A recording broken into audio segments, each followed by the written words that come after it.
Cher internet, si www.infoplus.org avec Petit Titan, le parallèle de la presse congolaise, Babi Infoplus toujours ma fouta parce que biso tozane batamakamba o bakei ce que ça muta poka za mutaliba be atoke na site o bazana 10 000 abonnés soki bakabeli te ce que ça mutaliba be na biba o wana bokeba na site na bino parce que bokoti mutaliba be c'est ailleurs donc ici Petit Titan, le parallèle de la presse congolaise. Je dis merci beaucoup na cher internet nyonso o balingaka biso de part et d'autre. Je dis merci beaucoup Henri Modogolo depuis Canada et je dis pas dit de l'embauche na couple magnifique couple formidable Joe Amboyo na Harmonie Amboyo Chino papa na Joani na Bosanité mon Dieu Mustafa Kobange motema ya Aline.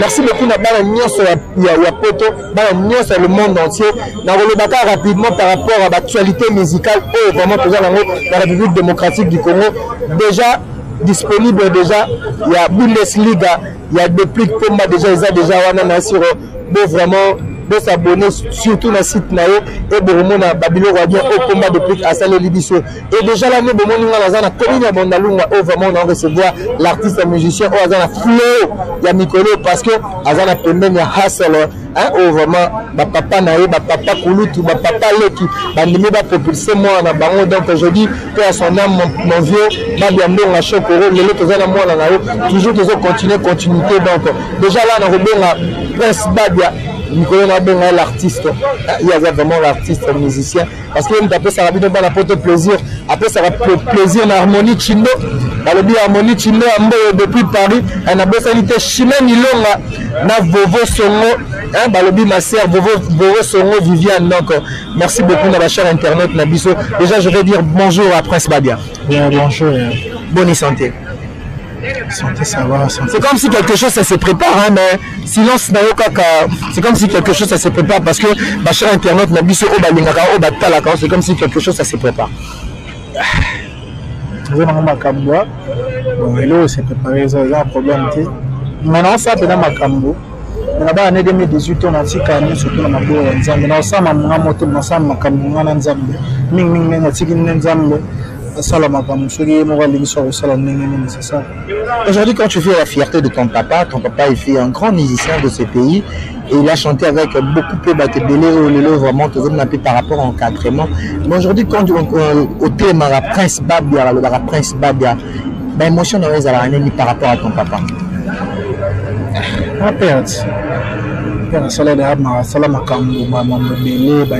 Ça me fait vraiment du bien. Et puis je suis fier d'être un artiste le plus témoin, un artiste chanteur et puis je quartier la terre donc je suis fier de l'autre grand chanteur grand artiste et un bon ambition.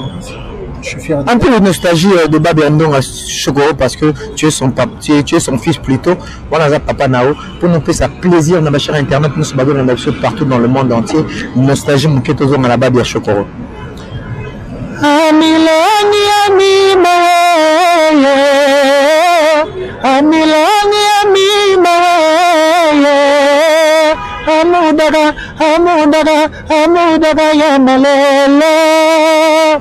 Ya jami ya jojo mama mi ya konze matama pourquoi mukulu suma Babia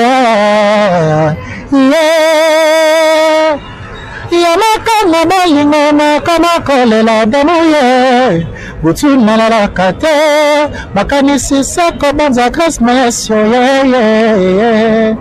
Tainaye bomeye champion katsalata ya finga kama ya kanalinga kayate ya bakakana patu kayatsana ya na maboko na mama ya makana tasayo no j'ai la balade téléide takabala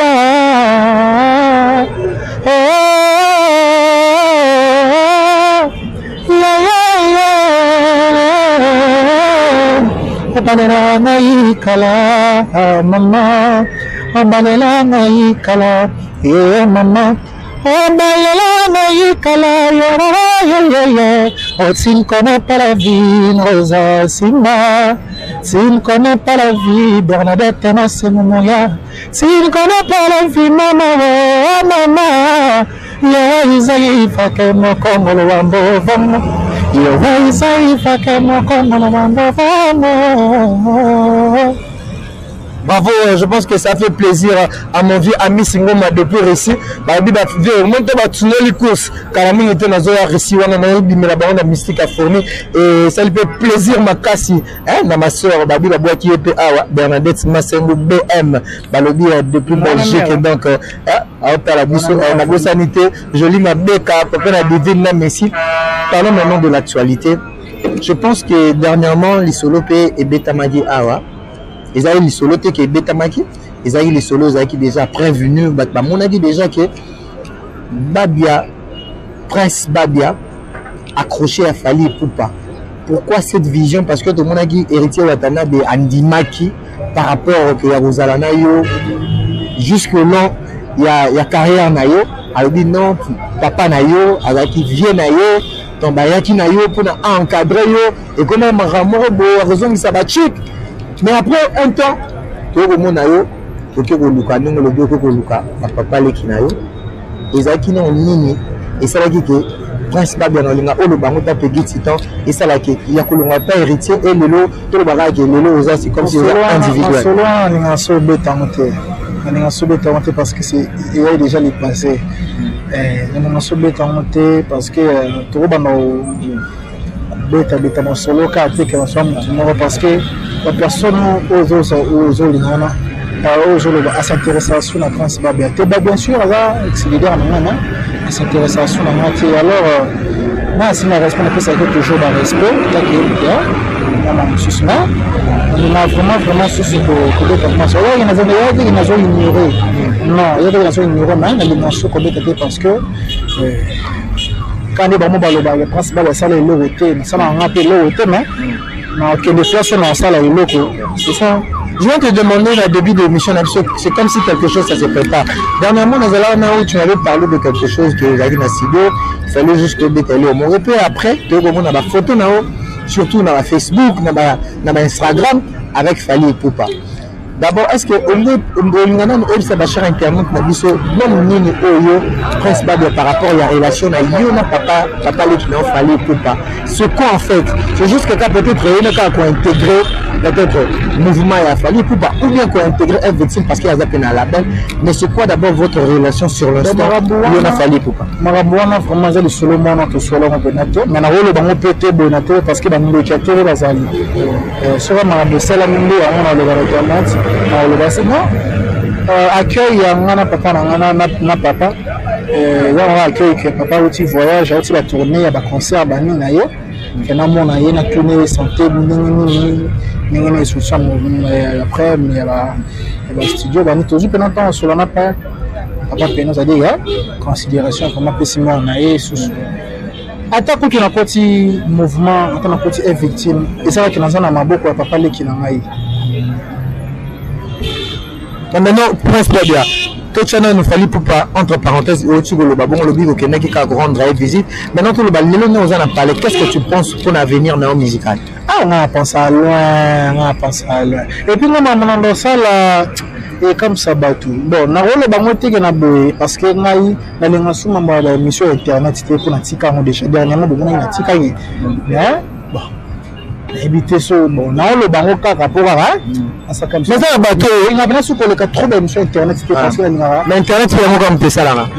Internet c'est comme ça là. Et bien sûr internet mais la star internet c'était une star ya nzembo. Oui, on a mis nzembo na effort batu ba yoki ngana lito ya nzembo gano na audio internet c'était. Mais ça na ba producteur msuni teza na vie na nga ami Singo Maris Noir ayebisanga ke na luka yo pour par rapport à Zarana besoin à propulser par rapport à Zarana na reçu mais yo le temps ozo pour internet parce que le vacuum yo nango to ba ke le même ba musicien mususu to le wate to tout tikanga na momke au moins succès aux nango surtout na bato wala na biso na Tanzanie na Kenya so ba talibo déjà ba Prince Babia marque ba ba papa na OK déjà quelque part ça fait partie déjà de ta célébrité au record parce que le lozo mona ba musicien belé à mettre la musique à l'écran mususu à l'écran carré de chaque dimanche na ba yebi na pototé mais Prince Babia le lozo na fierté que il faut faire la promotion parce que le lope il y a un de repérer ça ba relation avec le lobby mon gars Miss Ngoma risque noir ou azana kata risque on a besoin de surtout parce que ça peut bloquer ça nous surtout bon on a besoin d'un producteur il y a fallu pour on a besoin de bateau belé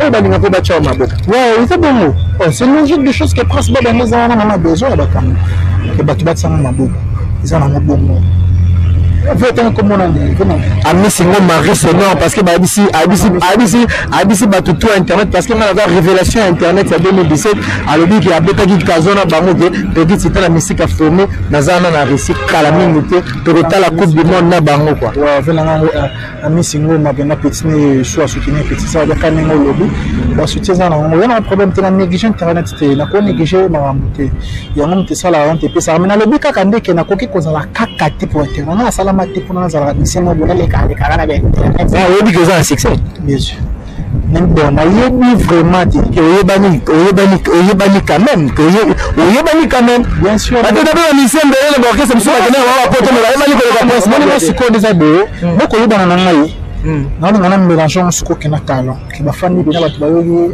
presque il a chanté quoi qu'est-ce qu'il a chanté qu'est-ce qu'il a dit c'est ça que moi je veux le dire c'est ça que moi je pense naïem manakota mo atana sali atana koti place mon producteur azo sadeni azo soutenir ngai atana koti na ningi peut-être na papa na ngamoko fallait pas être victime et ça kaka talent tu vois na c'est parce que na musique m'entraîner na musique azate na fana na grand chanteur ya bon na yebite na dengi na mitilo na mona mtaleke père na ngana ye bazar na été baba na shoko na baba on clair qui mtaleke père na ngana ye matilo na mona ngazala na été comprendre parce que ko yenda père na le moto le bino le ba technique yo et jango wapi yo moni ngalo ba na mikrape ko hein voix père na ngana mais qu'est-ce que mélange na style na yesu ko na ningi ko ya moya world ya mo mzima R&B ya mo nzima parce que ngai mbanya so saradu na balada a cara vai começar a dançar e vai estar a menina mais linda dá-me coragem e comecei a falar nossa, assim você me mata. Ai, só tu olha de oi, não é mana português, não é mana anglais, não é mana français. Moi, je chante dans tous les langues. Si je peux faire une langue, non é mana. Comprendre? Non, chanteur, moi, je ne garantis que ya nazala kaka poli ngala wombate. Non, chanteur, moi, polyvalent. Je peux s'en dire ma français, non é mana. Tel que ça est, je peux s'en dire mon mot, non é mana. Ndenge ba komeli yango texte na ndenge ezali c'est ça.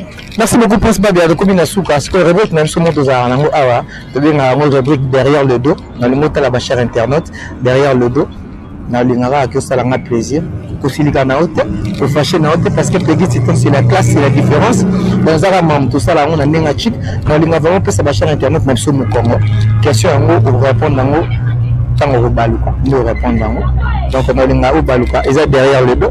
Et la question derrière le dos. Ok, c'est derrière le dos. Donc on a une autre baluka que ça va cher internet pour se voir la nabiso et puis mais qu'il a peut ça va vraiment plaisir parce que émission au banner aux éléments trop là-bas la poto. Ouais, merci beaucoup ma chère internet nabiso de comme une rubrique nabiso derrière le dos autour na Prince Babia, Nancy Razana au kabiso. Prince Babia. Motuna nabiso derrière le dos ezalike. Mikolo bazomona yo mingi na oyo azali nongo lobi papa leki na yo tolinga oyo bisabiso to oyo mbela biso nzembo ya artiste na préféré oyo lingaka surtout na mikolo oyo lingaka mingi étant que jeune tolinga yo moko otanga komona pe oyo maman morceau na yo azo sala fierté na biso na République démocratique du Congo dans le monde entier okobalo artiste. Bon, maintenant on a dit. Nijamu bebe nangako, nijamu bebe, fais-moi pleurer, oh ninja, like you way you flower like the ninja, like you way you flower in the fast baby. Nalinakata mosimba kanalo keto like you way you say Fally love me love me, lingana ye, give me everywhere, banana ye, give it to me, all I love. Je t'aime, je t'aime, je t'aime, je t'aime, I love you, je t'aime, je t'aime, I love you. Mina mama ye, maranambala, sharaganya, maranambala. Mina mama Fally, maranambala, sharaganya ye, maranambala. Kamala maboko na posa, o pensa kanaba posa, o pensa toujours na posa, o pensa kanaba posa, o pensa toujours na posa, posa. Babia mo mikolo. O babia sheralina kana yembela ye, bebe mama yalina kanye. Apasa sheralina ka kiji cheval, bebe mama yalina kanye. Sambu kwa babalina kana yembelaya Nami palina karatema Mayasio grassalina ka kiji cheval. Ma dédicace, je pense que ça fait plaisir, merci de comprendre. Artiste préféré à Babia, Prince, ils allons Fally Ipupa. Bien sûr, c'est mon artiste préféré, on a Ye.Bolanda. Vraiment, artiste sur ma casse, c'est Papa Wemba. Ok. Ya balima kaka soko monina simanana gobaluke e sala écoute sala bien mon papa yana nazelake lukama ta kotamina oyo namoni ya pona naite e bala ya mibali oyo namoni na yo. Dédicace. Donc merci aussi de comprendre. Vous en avez des artistes dans préféré au lingara Fally pour Papa Wemba. Ouais, sans compter mon père parce qu'il y a des idole. Ouais. Sans compter mon père. Donc, ma dédicace là. Ouais. Ma dédicace, c'est quand on a une bonne fossette. Alors là, les Zoulous viennent, mais ça n'a que des petits naïs. Maman a mis si mambote. Na PC mbote. Karine Bozia. Maman Karine. On est à Paris. On est à Raoul Milton. Na PC mbote, place à Zali. Mais petit naïs. Vous avez toujours à Blancheron. Maman a Sarah Zélé. Papa langa gile mandi le mannequin de Paris. Masa langa mani qui voulait n'amener à Paris. Club de Hanges Preston. Masa langa club de Hanges Preston n'amener à Paris. Ba maso toujours de Zalawana. Merci beaucoup de ma chère internet Nabiso. C'était là l'artiste Babia. Prince Babia, donc le fils Babia Chokoro, vraiment que son âme repose en paix. Déjà là, je dis merci beaucoup à l'équipe technique qui a accompagné Kingai. Merci beaucoup à Moustapha Malim, papa na Idrissa. Merci beaucoup à l'équipe technique Mobimba Info Plus vraiment au accompagné Kingai na Bosanité, ma chère internet nous sur la ligne à Peggy Titan. Merci beaucoup à la famille Martyr Wilou, na Mama Bobila donc igete mboko pemba igete mboko babi igete mboko yende makambo mama bobila igete mboko depuis Bundesliga depuis Allemagne et na bosanité joli mabeka papa na Messina divine et à mon vieux Mustafa Kobange motema aline Kobange na bosanité Mao Tchetchoum Mao est en vie papa na Eli Preston et mon vieux René Mikobi agent Troika donc balobi très fort na kata Kinshasa bato nyoso walingi bamona agent Troika bakende a na kata Kinshasa bokende na veni bonananga wana Epai maman patience dans la Kasavu wana boromona et na poto kuna pona bomona agent Troika bokende na Brabant numéro 3 na kati ya Bruxelles na Belgique précisément na Belgique boromona azali wana. Je dis merci beaucoup à Ris Noir à Missingo Mabalobi le père Papa Motema Malamu, Papa Motema Boboto, le père de la famille, depuis Rissi aux Aligos Lananga, n'a pas su ma salutation à eux, et n'a pas sanité, il va bien enrayer, avec mystique, avec direct mystique, parce que le planificateur n'a bien Nicolo, Henri Modogolong, on a beau sanité la fondation Zico Maele, mon papa, vraiment, je te dis, merci beaucoup pour notre soutien à eux, et n'a beau sanité, Titi Étoile, la grande dame, et c'est ici, dans ce qu'ici, n'a pas tout, nous sommes à la prochaine, donc, Ousmane, Bouzele, Ravel Boéa, boyenga depuis États-Unis Eric la pape bato nyonso balinga bapegi titana on atangi na on atangi te boza au cœur. Donc on se retrouve à la prochaine émission. C'était la Peggy Titan Info Plus. Bye.